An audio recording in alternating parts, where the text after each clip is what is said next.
Hi, Rick Seymour.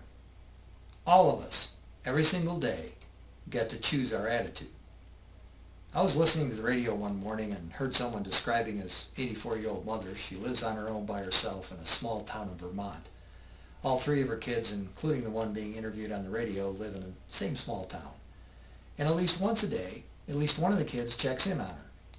One day in the late fall, she was walking down a long gravel driveway to her mailbox, and on her way back to the house, she stumbled, fell into the ditch, and broke her hip.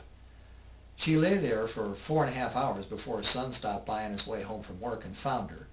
He called 911, got her to the hospital, and the next morning he was visiting her in the hospital, and this is the conversation that he described.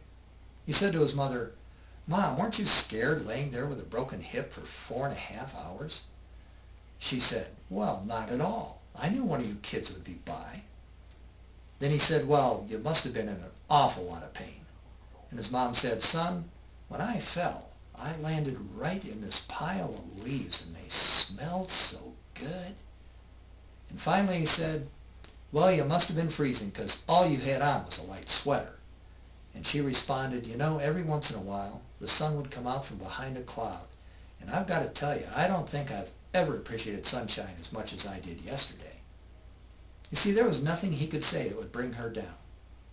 Do you think that's because she felt that way? Or do you think that's because that's the way she decided to live her life? It's all about the choices we make every day of our lives. Most people decide how they are based on the circumstances, based upon their feelings at the time. One of the most important lessons that I've learned is that feelings follow the behavior, not the other way around. Every day we get to choose our attitude by how we choose to behave. It's very difficult to behave one way and feel another. So choose a positive attitude, regardless of the circumstances. If you wait for everything in your life to line up perfectly so you can have a positive attitude, your job, your business, your spouse, your teenage kids, you're never going to have a positive attitude.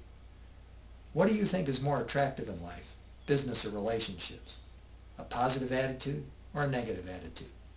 Which do you think will attract more success in your life? Which do you think will attract more abundance?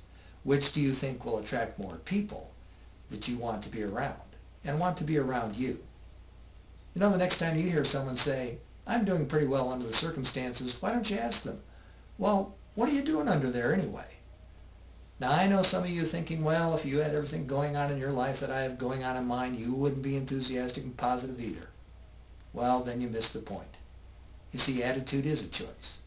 It's 5% what happens to you and 95% how you choose to respond, meaning how do you choose to behave. If you would like more information and resources on this or related topics, go visit godinyourgoals.com.